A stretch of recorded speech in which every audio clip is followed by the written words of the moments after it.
Voici le Doc Mayou. Docteur Mayou, bon matin. Catherine, Raphaël et Bon matin. Serge, Bonjour. je viens de t'entendre Oui.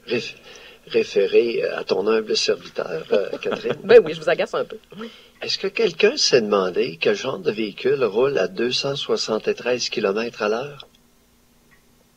Ben, en fait, il doit en avoir. Je sais pas, il y a des véhicules sport, sûrement. Je connais pas ça, mais appelez-nous. Mais, Oui. attendez un petit peu, là, les amis. Un, quel genre de véhicule roule à cette vitesse-là?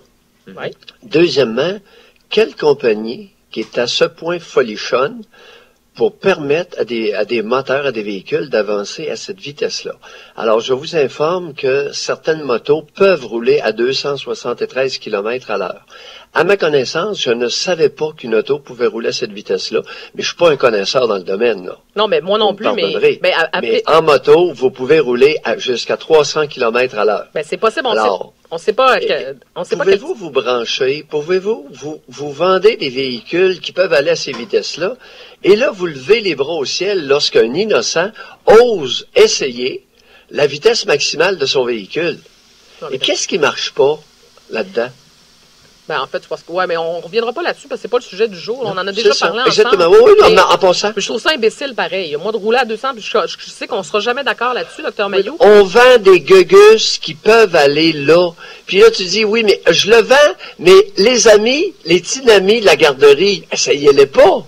Ah oui, mais docteur Mayou. Oui, il va y avoir un petit ami qui va aller vérifier si c'est vrai que ça roule à 300. Je peux te l'assurer. Oui, je le sais, je comprends. Mais La si on- mosaïque humaine est ainsi Ben faite. oui, ben Alors, là, cessons de lever les bras au ciel. Et si on ne veut pas, si au-delà d'une certaine vitesse, ce n'est plus sécuritaire, ben le moteur, il va pas plus vite que ça. OK, bon, en tout cas, on sera pas d'accord. On va finir En tout ça cas, là-dessus bon. parce que Oui. sur Non, non, la c'est vitesse correct. au volant, c'est vrai. Bon, on va tout mettre les véhicules à 80 km/h. Comme ça, on va empêcher du monde, pas de jugement, d'être sur nos routes. C'est une excellente idée. Ben, Ah, branchez-vous si vous voulez. Si vous ne voulez pas des excès de vitesse, ben vous faites comme beaucoup d'entreprises, vous bloquez la vitesse sur la vanne. Il y a beaucoup de vannes. Pourquoi on ne voit pas de vannes à 150 km à l'heure? Parce qu'il y en a beaucoup qui sont bloqués, tout simplement. ouais, ben, on fera ça. On Comme fera les camions l'étaient jadis. OK, on fera ça. Le Oui. sujet d'aujourd'hui, docteur Oui. Mayou, c'est Ah, oui. c'est ce dossier. En fait, cette étude, entre autres, qu'on retrouve dans le journal Le Devoir. Je vais vous en reparler parce que, comme je sais que vous lisez uniquement le journal de Montréal, je vais vous parler de ce qu'on retrouve dans Le Devoir. Et le Nouvelliste, soit dit Oui, en le passant. Nouvelliste. OK, parfait, je m'excuse. J'avais oublié. Et le Soleil de Québec. Ah oui, OK, c'est la presse. Hein, Et le Journal de Québec. Bon, finalement, je suis dans la... Et la presse électronique.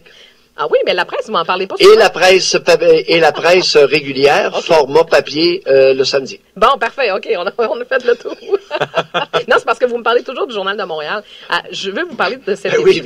mais écoute, c'est à peu près le seul qui dit des choses qui sont intéressantes. Ah, c'est En pas tout cas, vrai. non, Bon, c'est pas c'est vrai. faux ce Non, matin. c'est pas vrai. Là, Non. j'ai été un petit peu lent que ça. Ah, c'est un petit peu langue sale. À peine. Dans Le Devoir, ce Oui. qu'on dit, cette Oui. étude expérimentale qui montre que le tiers des hommes pousserait la séduction jusqu'à l'agression s'ils étaient assurés de ne pas être poursuivis. Ce qu'il faut préciser, c'est que l'étude a été réalisée auprès de 150 hommes âgés entre 21 et 35 ans. Ça a été fait par le docteur en psychologie, titulaire d'un PhD en criminologie, Massil Benbourish. Alors, on a mené cette étude-là sur les effets de l'alcool et de l'excitation sexuelle. Donc, c'est des gens qui étaient en état d'ébriété. On voulait voir comment les hommes réagissaient. 30% des hommes qui avaient consommé de l'alcool disent que si ils n'étaient pas poursuivis, ça se pourrait peut-être qu'il y ait jusqu'à une agression. Je trouve ça énorme, 30%, docteur Mayou.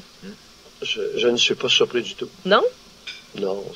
C'est que j'ai toujours prétendu qu'il y a un pourcentage d'hommes qui sont sortis directement des cavernes et qui s'accouplent comme des animaux. J'ignorais le pourcentage, maintenant on l'a. Alors je ne suis pas surpris du tout. Vous savez, 30% des hommes, lorsqu'ils sont en érection, ils peuvent, mesdames, devenir agressifs avec leur partenaire. Et beaucoup de ces hommes-là sont mariés. Leur agressivité s'exprime à des degrés différents. Lorsque ils ont besoin d'être vidangés et que la partenaire ne veut pas participer. Ils se lèvent, claquent la porte, coup de poing dans le mur, boudage, etc. Ça s'exprime de différentes façons, Catherine et Raphaël, mais je ne suis pas surpris, mais pas du tout. J'ai des témoignages là-dessus, là, écoute, régulièrement, presque à chaque jour.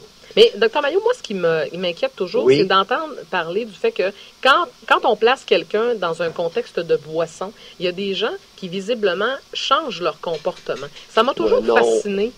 On oublie l'alcool. S'ils posent les mêmes questions, sans alcool, ça va être les mêmes comportements. Moi, je référais à des hommes qui n'ont pas pris de boisson. Ah non? OK. Et souvenez-vous de l'histoire, à tout le monde en parle.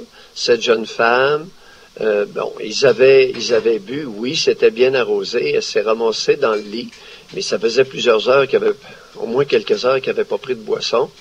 Et à un moment donné, elle est allée chez le gars, dans son lit, c'est ce qu'elle a raconté. À un moment donné, elle en avait assez, et le gars lui a dit, ben oui, mais tu me laisses dur comme ça? OK. Raphaël, tu l'as Et Oui. elle est obligée, elle s'est sentie obligée de le vider, de le faire éjaculer, et ensuite se plaint d'une agression sexuelle. Mais, Dr Maillot, j'ai une question pour vous. Est-ce que, lorsqu'on est en état de boisson, c'est une autre personne qu'on est ou c'est viscéralement ce qu'on est profondément?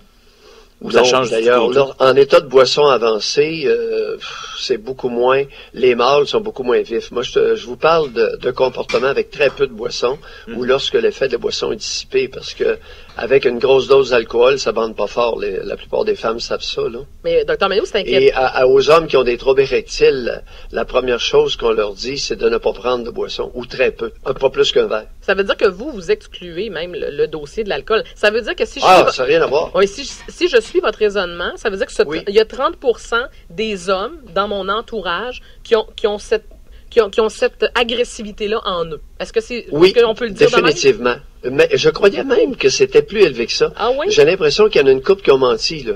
Ben, je Parce sais. que, écoute, c'est plus élevé que ça. Il y a un gros pourcentage d'hommes, lorsqu'ils sont en érection, la partenaire, elle n'aura pas le choix d'aller au bout, sinon ils vont être agressifs, à des degrés différents.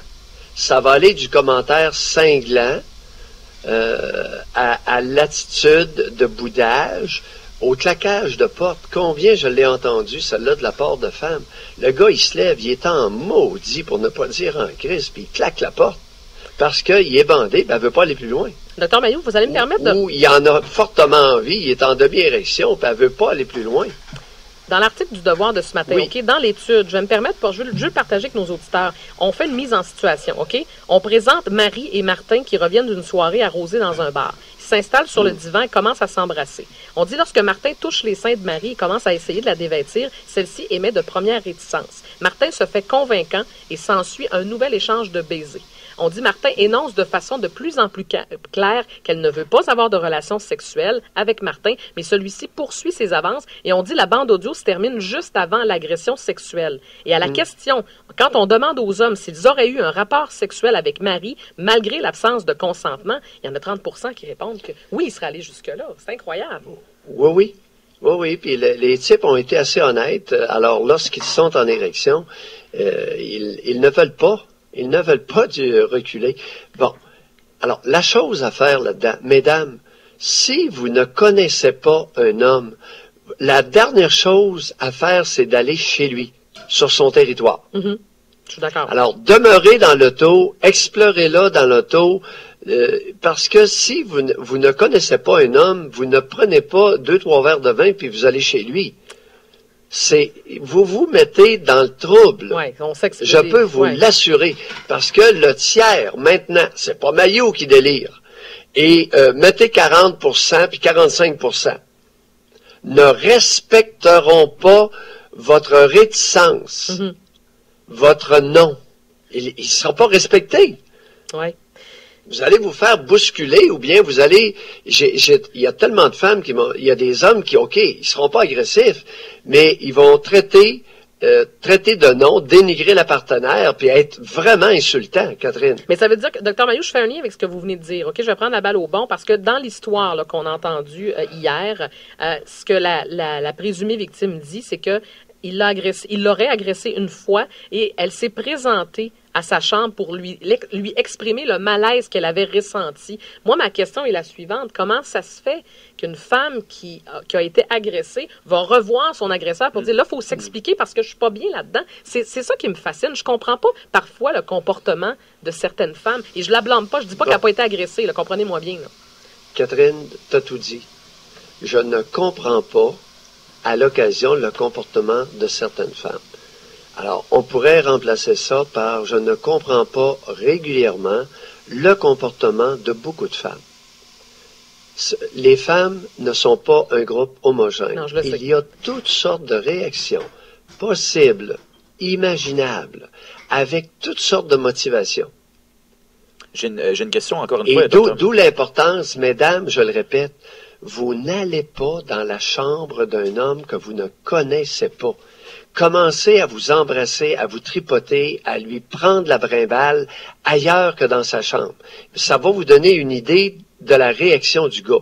Ce ne sera pas sécurité mur à mur, mais c'est beaucoup mieux, particulièrement dans les autos, parce que vous pouvez descendre l'auto n'importe quand. Ouais. Mais Dr Mailloux, Vas-y, on s'en parlait hors d'onde là avec Claude. Puis là, ça c'est pas mon opinion, c'est juste on amène une question sur la table. Est-ce que le fait que certaines femmes justement s'habillent un petit peu plus aisées, soit un petit peu agace, si je peux me permettre l'expression, est-ce que il y a certains hommes qui vont non mais c'est pas mon opinion.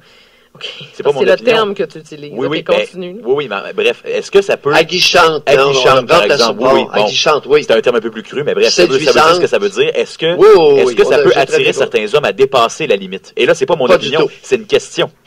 Zéro bin bar, puis même, est-ce que vous saviez que les hommes agressifs sont relativement peu attirés vers les femmes aguichantes? Ben, probablement. Parce que généralement, ils sont jaloux. Oui, Et un jaloux s'abstient d'une femme aguichante. Ouais, parce que ça, là, Dr Mailloux, on va l'entendre, là.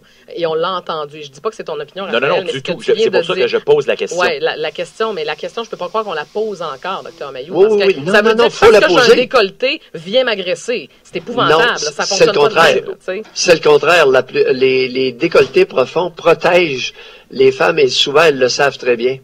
Et là, ce que Elles je le veux savent dire, très bien. Ouais. Et je peux vous assurer d'une chose. J'ai évalué beaucoup de violeurs, d'agresseurs sexuels et de violeurs. Et tous m'ont dit qu'ils n'étaient pas attirés du tout vers une femme aguichante. C'est le contraire. Ah ouais? C'est la femme qui est habillée avec un col roulé et qui est timide, réservée. Ça les excite au plus haut point. Est-ce que c'est clair ce que j'ai dit? Oui, c'est très clair. Est-ce que pour eux, c'est comme le défi est comme plus, il y a un challenge. plus attirant? Non. Vous comprenez vraiment pas les violeurs, les hommes. Non, mais on sait pas notre... Non, Les c'est vous le brutes. spécialiste. Oui, mais Non, mais je vous demande de l'expliquer. Pourquoi ils disent ça? Il y a quelque chose de plus challengeant pour eux si la le femme... violeur prend son plaisir de la douleur chez l'autre. OK. Donc, il faut qu'il s'assure qu'elle n'est pas consentante. Pourquoi le violeur ne prend pas une escorte? Mhm. Non, ça peut arriver des fois qu'il y a certains sadiques qui vont le faire aussi avec une escorte. Mais la plupart des agresseurs sexuels s'assurent d'une apparence de non-consentement. Je vous donne un exemple. Il y en a un prédateur sexuel qui a été libéré un mois après, ici à Trois-Rivières. Il est allé dans une fête publique puis il a repéré une femme en chaise roulante. OK? Il l'a suivi. Il est entré par le moustiquaire en plein été, à 3 heures du matin, et il l'a violée. À un moment donné, elle ne bougeait pas parce qu'elle avait un problème de dystrophie musculaire. Mhm. Elle ne bougeait pas. Alors, il m'a dit, je lui ai donné un bon coup de poing en plein visage pour m'assurer qu'elle avait peur et qu'elle n'était pas consentante. OK. C'est dur.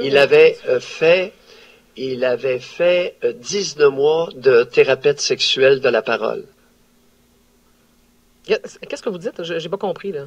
Il avait fait 17 ou 19 mois de thérapie sexuelle.